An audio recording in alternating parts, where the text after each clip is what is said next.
Hello learners, citizen and nation इस topic को discuss करेंगे जो कि पॉलिटिकल थ्योरी बुक है। उस बुक का चैप्टर 6 है सिटीज़नशिप। उसका एक टॉपिक है, सब टॉपिक है the concept of a nation state involve in the modern period. जो कॉन्सेप्ट है नेशन का, नेशन यानी कि स्टेट का, वो मॉडर्न पीरियड में इवॉल्व हुआ है।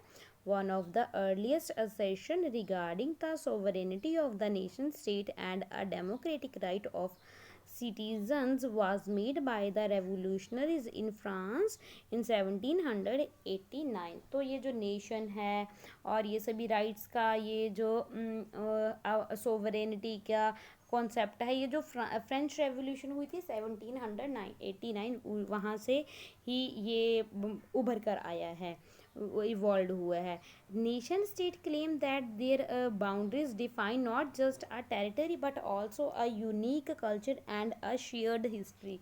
अगर एक नेशन की अगर बात करें तो ऐसा नहीं कि सिर्फ जो बाउंड्री बना दी भाई उसमें उस बाउंड्री को ही डिफाइन करता है एक नेशन और स्टेट, इसमें तो यूनिक कल्चर और अ शेयर्ड हिस्ट्री भी आ जाती है।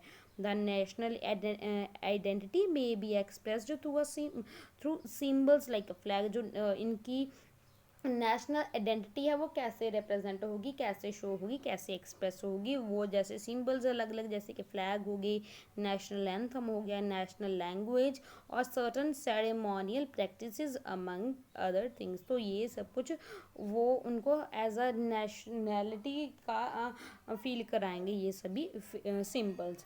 Most modern state include people of different religion, language and cultural tradition. तो मॉडर्न सोसाइटी में, मॉडर्न स्टेट में जो पीपल हैं वो अलग अलग कल्चर की ट्रेडिशन होती हैं। But the national identity of the democratic state is suppose to provide a citizen with a political identity that can be shared by all the members of the state.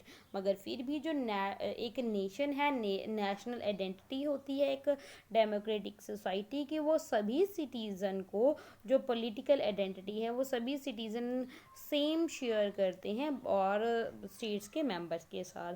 Democracy states usually try to define their identity. जो democratic states होती हैं वो try करती हैं define करने के लिए identity को as it is as inclusive as possible, that is which allows all citizens to identify themselves as a part of the nation। तो यानी कि सभी सिटीजन को एक पार्ट मानते हैं नेशन का। But in practice most country tend to define their identity in a way which makes it easier for some citizen to identify with a state than others। तो मगर प्रैक्टिस में जो बहुत सी जो कंट्रीज़ हैं वो डिफ़ाइन करती हैं, आइडेंटिफाई करती हैं और इजी बनाती हैं सिटीज़नशिप को और दूसरों से आइडेंटिफाई करती हैं। Okay, it may also make it easier for the state to extend citizenship to some people and not other। this would be true of the United States। तो ये यूनाइटेड स्टेट के साथ देखना क्या है, which prides itself on being a country of immigration as any other country। France, for instance, is a country which claims to be both a secular and inclusive।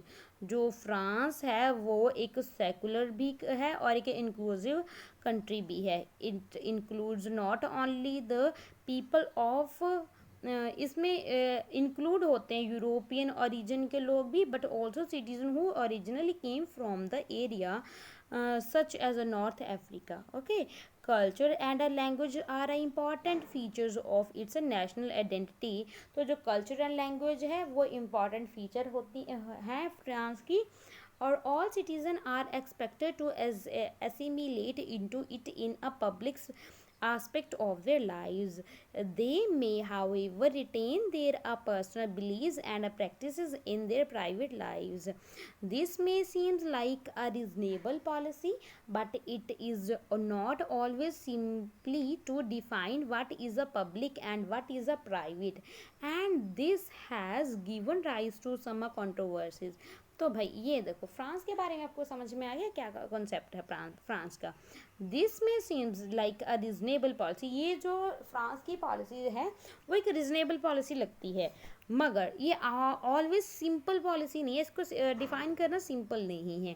क्या public है, क्या private है, और this have a given the rise to some controversy, जिससे बहुत सी controversy भी rise होती रहती हैं। Religious belief is a supported to belong to their private sphere of citizens.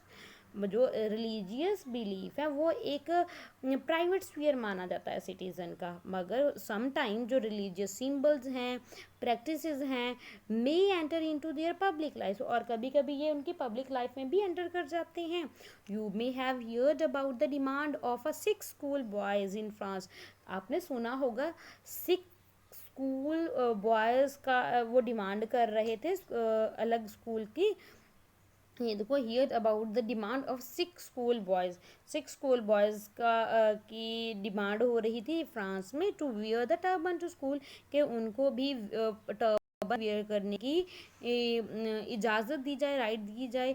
और जो मुस्लिम गर्ल्स हैं उनको हेड स्कार्फ है वो उनके स्कूल यूनिफॉर्म में उसकी इजाज़त दी जाए। दिस वाज अ डिसअलाउड, मगर इसको डिसअलाउ कर दिया गया by some schools on the ground it involved bringing a religion symbol into the public sphere of the state education। वो इसलिए क्योंकि वो नहीं चाहते कि ये जो प्राइवेट, क्योंकि वो प्राइवेट मानती है ना रिलीजन को, प्राइवेट स्फीयर है, और इसको इन्वॉल्व नहीं करना चाहते public sphere of state education में। That's why those whose religions did not demand such a practice naturally did not face the same problem। और जिस रिलीजन में ये सभी डिमांड्स नहीं होती, ये सभी प्रैक्टिस नहीं होती, उनको कोई प्रॉब्लम्स फेस नहीं करनी पड़ती। Clearly assimilation into the national culture would be easier for some groups than the other. और यानी कि ऐसे ही जो नेशनल कल्चर है उसमें एसिमिलेशन करना कुछ के लिए आसान होता है और कुछ के लिए मुश्किल होता है। The criteria for granting citizenship to new applicants varies from country to country. तो भाई अब अगर कोई किसी और कंट्री का सिटीज़न बनना चाहता है, उनको सिटीज़नशिप देने की उनकी एप्लीकेंट्स की अलग अलग क्राइटेरिया है कंट्री टू कंट्री। हर एक देश का अपना क्राइटेरिया है। इन कंट्रीज सच एज इज़राइल, जो इज़राइल है, जर्मनी है, और फैक्टर्स लाइक रिलीजन, वहाँ पे कौन सा फैक्टर देखा जाता है? रिलीजन फैक्टर देखा जाता है। Ethic origin may be given a priority, ये सब कुछ प्रायोरिटी, ये सब कुछ देखा जाता है कि रिलीजन क्या है, एथिक ऑरिजन क्या है, ये सब कुछ देखा जाता है जब सिटीजनशिप देनी होती है।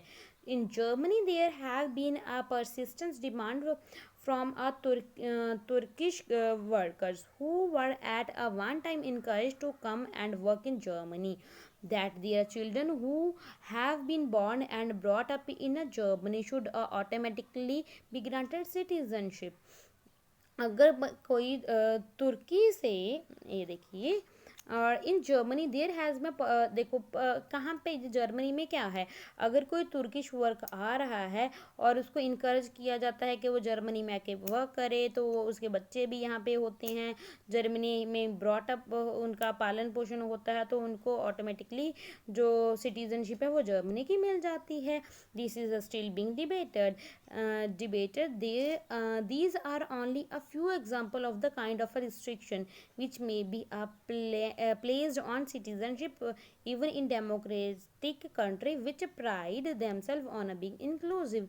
तो अभी भी बहुत सी कंट्रीज ऐसी हैं for example kind of restriction, तो बहुत सी रिस्ट्रिक्शन भी हैं जो सिटीजनशिप के लगाई गई हैं डेमोक्रेटिक कंट्री में, और जो कि विच प्राइड दैमसेल्फ, जो अपने आप के ऊपर प्राइड करते हैं कि वो एक इंक्लूसिव है। इसलिए India define itself as a secular, जो इंडिया है हमारा देश है वो अपने आप को एक सेकुलर डेमोक्रेटिक नेशन स्टेट है, ये एक डिफाइन ऐसे किया जाता है इंडिया को। This movement of for independence was a broad based on and a deliberately attempt were made to bind together people of different religion region and culture। तो हमारा देश है, हमारे देश में अलग अलग कल्चर, अलग अलग रीजन और अलग अलग रिलीजन के लोग हैं, उनको इकट्ठा रखा जाता है True partition for of the country did take a place in 1947 when a differences with the Muslim League could not be resolved. जब ये मुस्लिम लीग के साथ इनका जो कॉन्फ्लिक्ट है वो रिजॉल्व नहीं हो सका था 1947 में क्या हुआ. But this only strengthened the revolt of an Indian national leader to maintain the secular and inclusive character of Indian nation that they were a committed to build. भाई 1947 में हमारा देश आज़ाद हुआ था और साथ के साथ हमारे देश के टू पार्ट्स हो गए थे. एक तो पाकिस्तान बन गया था जो कि रिलीजन के बेस पे बना था और दूसरी तरफ इंडिया था. और इसीलिए तो जब 1947 को देखा कि भाई रिलीजन के बेस पे ये सब कुछ हो रहा है तो हमारे जो लीडर्स हैं उन्होंने वो इस तरह का देश बनाना चाहते थे. इंडिया इस तरह का देश बनाना चाहते थे जिसमें वो सेकुलरिज्म यानी कि सभी धर्मों को फ्री हैं, कोई भी धर्म को अपना सकता है, कोई भी अपना वो जो भी उसके रिचुअल्स होते हैं परफॉर्म कर सकता है. Okay, this resolves are embodied in the constitution. इसीलिए उन्होंने कॉन्स्टिट्यूशन में भी इसको ऐड किया कि हमारा इंडिया एक सेकुलर इंडिया होगा, ना कि किसी धर्म के आधार पे होगा. The Indian Constitution attempted to accommodate in a very diverse society.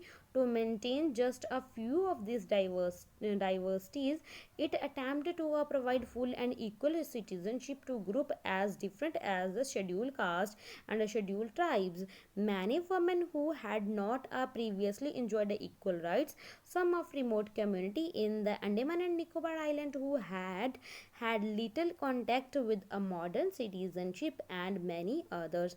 India constitution में ये अटेम्प्ट किया जाता है कि जो is a very diverse society. हमारी इंडिया की जो सोसाइटी है वो बहुत डाइवर्स है.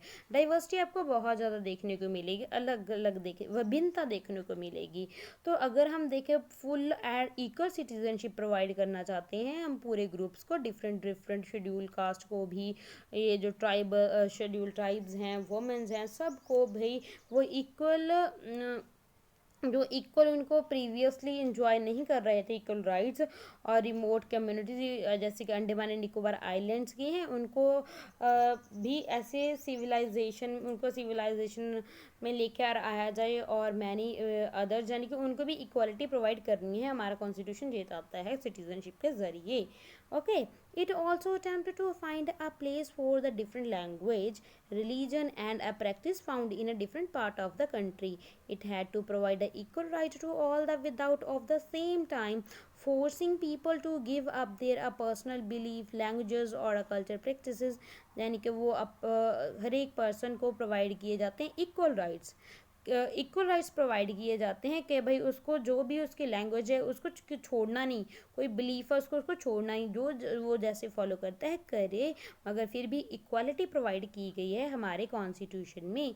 द रिपब्लिक डे परेड, जो रिपब्लिक डे की परेड होती है दिल्ली में, वो सिम्बोलाइज करती है the attempt of the state to include the people of different region, culture and religion. तो जिसमें जो झांकियाँ निकलती हैं ना, देखी है क्या आपने झांकियाँ? अगर देखी हैं तो बताइए. तो ये जो झांकियाँ निकलती हैं उसमें क्या होता है, तो डिफरेंट रीजन, कल्चर और लैंग्वेजेस को, रिलीजन को रिप्रेजेंट किया जाता है. The provision about a citizenship in a constitution can be found in a part 2. जो citizenship का provisions हैं वो हमारे constitution के part 2 में मिलती हैं. और subsequently law passed by parliament. तो ये जो law है ये इसके regarding law parliament ने pass किया था. The constitution adopted an essential democratic and inclusive notion of citizenship. जो हमारा constitution है उसने एक essential democracy को और inclusive notion of citizen को अडॉप्ट किया. इंडिया में जो सिटीजनशिप है can be acquired by birth. जो इंडिया में सिटीजनशिप कैसे हम एक्वायर कर सकते हैं? बाय बर्थ कर सकते हैं, बाय डिसेंट कर सकते हैं, रजिस्ट्रेशन थ्रू कर सकते हैं, नेचुरलाइजेशन प्रोसेस के थ्रू कर सकते हैं, और इंक्लूजन ऑफ टेरिटरी के इंक्लूजन के तौर पे भी कर सकते हैं. अगर टेरिटरी के इंक्लूजन में कैसे?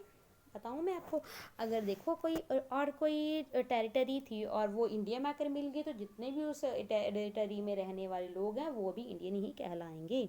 इस तरह से the right and obligation of the citizen are listed in the constitution.